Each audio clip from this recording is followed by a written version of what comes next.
Hi everybody, Creative Katie Karen Burchill here. Welcome to my channel. Today, an art journal tutorial. I am going to be using the new Stencil Butters from TCW, and I'm going to showcase two new ways. Here's way number one. I am going to brayer on color, like you've seen me do, but I'm going to use these Stencil Butters. They're a little thicker than my medium body paint, and they're pearlescent, but they're not quite as thick as modeling paste. So I thought, you know what, let's see what happens. So I'm coming in and I'm brayering on the Orchid color, I believe it's called, but these will be listed in the description box below, and they are available at both Ninny's Napkins through the link below and through the TCW Shopify store if you're looking for this product. So I'm going back and forth, going up and down or side to side, and I'm turning the page.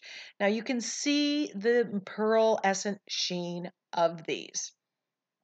Next is Turquoise. I'm spreading this on my glass work surface and then putting the Ranger brayer, it's a 2-inch brayer, 2.5-inch brayer, and putting that on. So I'm getting all the yumminess that I love when I brayer a background, plus more. And as I keep progressing, I'm getting a little bit more on the brayer, and that's just giving kind of dendritic patterning and more texture to the background. This is Chartreuse, and you can see how I'm upping the ante here. Now, this is going to be a very colorful background. But I'm determined to treat this, even though it's Stencil Butters, the same as I would if it was just a brayered background. The step-by-step overview or summary will be at the end, and you can go to the progress bar at the bottom of the video and go to that directly. Now, I'm just showcasing the tremendous pearlescent shine that is on this paper. It is yummy. But every one of these colors is pearlescent, and they're very bright and vivid.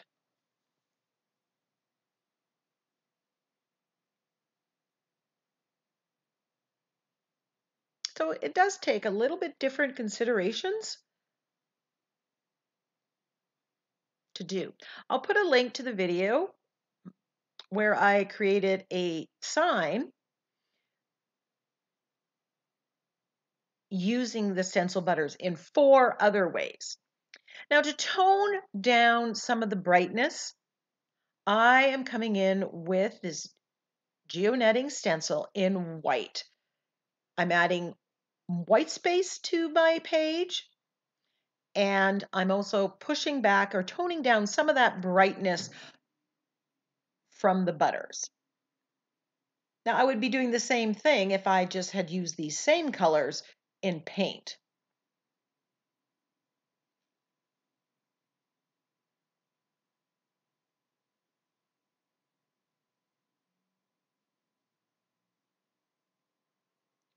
So once this dries, now I'm thinking, what do I want to add? And I want to add some stenciling and some stamping. So I grabbed this honeycomb stamp from Kaiser Craft, and I'm stamping that in, and I'm stamping into black acrylic paint off to the side.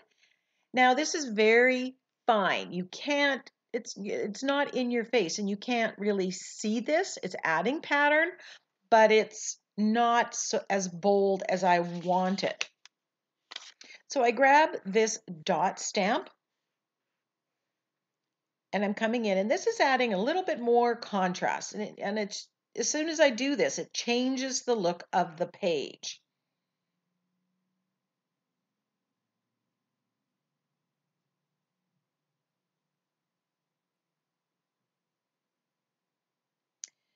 This is the Believe script, and I'm stenciling with the black acrylic paint. In the end, you don't see a lot of this script, but it's really important with script stencils that you do not get your makeup sponge too wet with paint. I want it more black, so I picked this motif off this winged mosaic stencil. It's kind of a spiral. That one, you'll see that I made a mess there. I'll cover that up later. I just want an all over pattern here. At this point, I don't know what focal image I'm going to do. I was thinking that I was going to do some negative painting. I don't.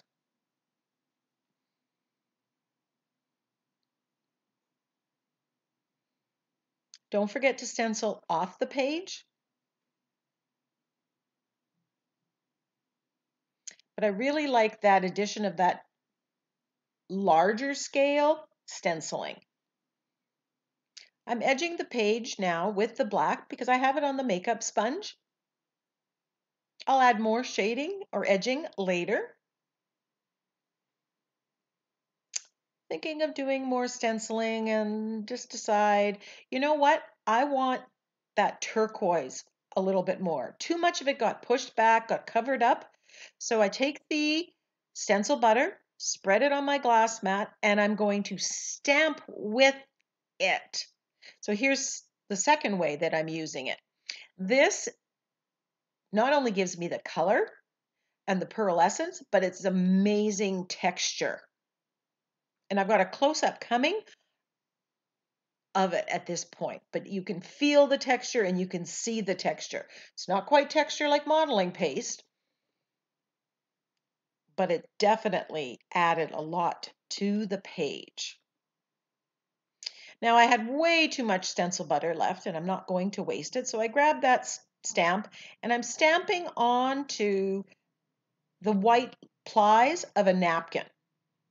Now I'll be able to use this as collage material later, probably to start an art journal page. The white part of the napkin will go translucent and I will be left with the texturized stencil butters. Now here's a close-up. You can just see the texture that's there. Now moving to focal image. I had these butterflies on my desk from another project and I grabbed the pink one and I like how the pink looks, but you know what? I just did a butterfly. So then I flipped through some of my pictures and I grabbed this tulip. I like the pink on it. I also like the white. The background's very busy and has a lot going on. So I'm thinking maybe that white, we could put the tulip, put a spring saying, and then I decide, you know what? When I turned it upside down, I saw the bottom of a ball gown. So I flipped through my stash and grabbed my GeoNetting doll, and I'm going to combine those two collage elements together. I trim the tulip shape. Right here I did it, and I do it a little bit off camera to narrow it down and just fit the composition of the page. I like how that pink is on there. I think this is just adorable.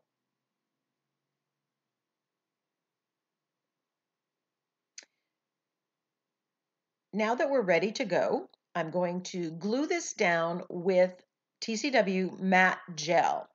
This is thicker paper. It's from a not from a magazine, but from a calendar. So it's more like tag board. So I'm going to use the gel medium as opposed to a liquid medium at this stage. And I'm putting it under and on top. I want to seal this surface because I do plan to add some color to the focal image. And by sealing it, makes it non-porous, which means if I do something and I don't like it, I can erase it. And you'll see me do exactly that.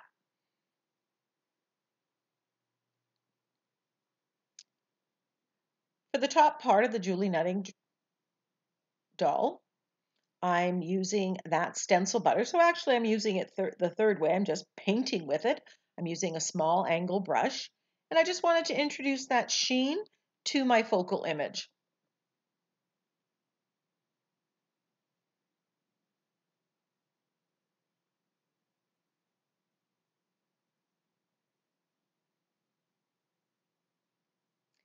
Now the girl's hair is getting lost on there. So I want to basically give her a dye job. So I'm adding some darker brown, and I add this layer of brown, and then I mix this brown with black to get it even darker.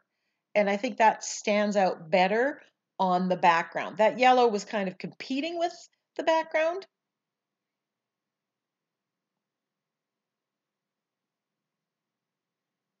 There I had a little bit too much black, so I'm mixing it up.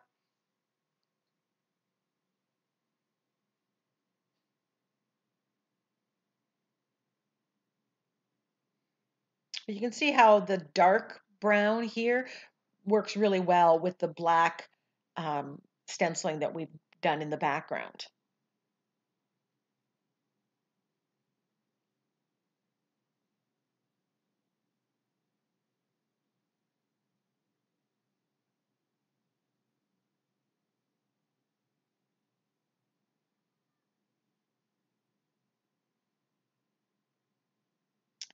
Now I'm going to add color to the dress, and I'm using the floating acrylic technique in my angle brush. Here I'm just kind of giving it a wash of color, so I'm doing both. I'm shading the dress and giving it a wash of this quinacridone magenta. Here I'm not using the stencil butter. I'm using my Liquitex Basics, just regular paint to shade. I had thought that I might have painted the whole tulip that color, but I thought that the white looked really good, and I just wanted to add a little bit more pink. Adding a little pink to her flesh tone.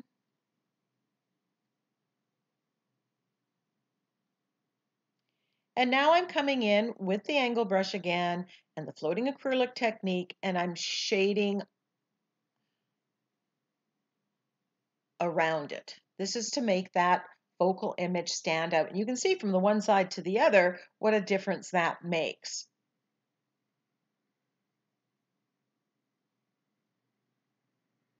You can shade using a charcoal pencil. I was just a little worried because there's so much texture on the paste from the stencil butters that it may not be as easy to do. And I'm shading or edging around the page. Basically the same technique, just a different purpose. I'm shading to edge the paper, whereas on the girl, I was shading to make her stand out from the background. Now I had gotten some of that pink, I didn't like it, and I had grabbed a baby wipe. It had dried, but because I had a good coat of matte medium on there, I was able to lift it off and then come in and reapply it in a way that I liked.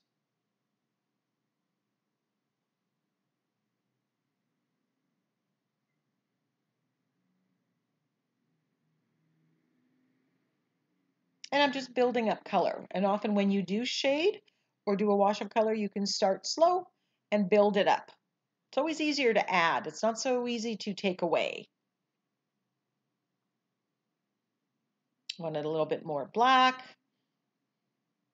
and the shading a little bit darker. Then I flipped through my sentiment. Now, since I used the tulip, I thought, I went to my Through the Garden Gate sentiment pack and I found this one, Don't Just Live, Bloom. Now, I wanted to get rid of all that white, and you saw the big piece of white that I got rid of.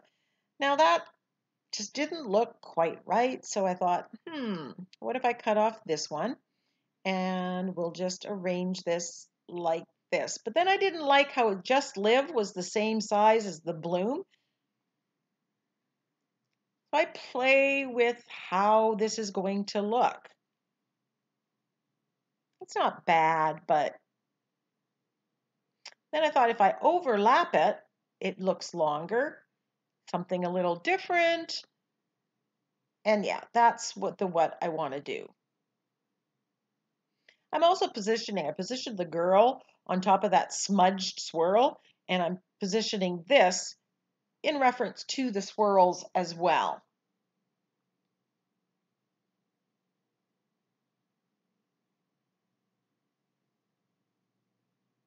So once I'm finished playing with it, and I went back and forth and trying to decide, I glue this down with the gel medium as well because I have it out. At this point, because this is lighter weight, I could have used liquid medium.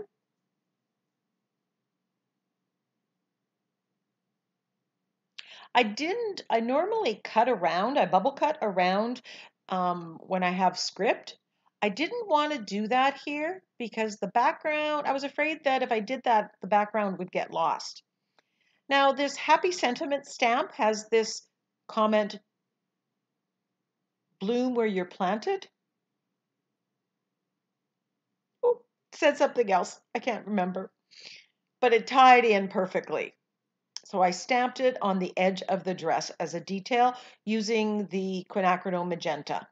Now here I grab the quinacridone magenta and my stylus and I'm dotting it with that color. Now, as you can see, you can't even see that color. I do come in with my fine line applicator off camera and I dot white in the middle, and that's what you're going to see in the finished pictures.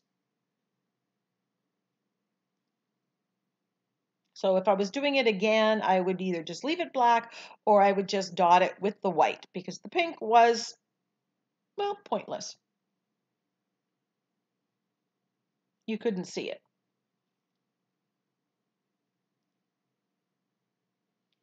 Now I'm adding a little highlights in the hair with white on my angle brush and the floating acrylic technique.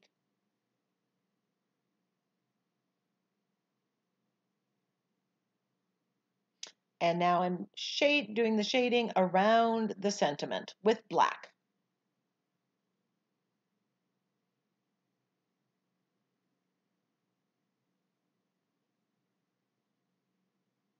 And I apologize that that's somewhat off camera. When I zoom in to give you a close-up, I sometimes get so involved in the act of creating that I forget to look in the camera. And a few more highlights. Taking off the taped edge.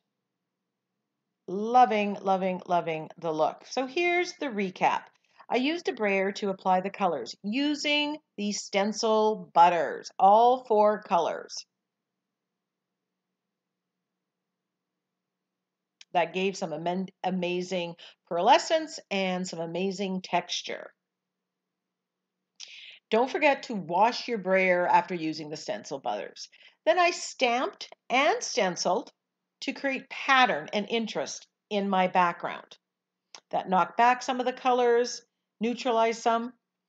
Then I stamped with the Stencil Butter, which is like stamping with heavy gesso. It gives more texture than regular stamping. I combined magazine pictures or calendar pictures with stamped images to make my focal image. I gave it a wash of color to add depth and make it work in my setup. I added the sentiment, playing around with the orientation, doing something different, and I stamped on the bottom of the dress using TCW stamp. And then I shaded, highlighted, and edged the page. Thank you so much for joining me. Check out the iCards in the top right corner. Give me a comment. Give me a thumbs up. Share my channel with your creative friends. Until next time, go get creative.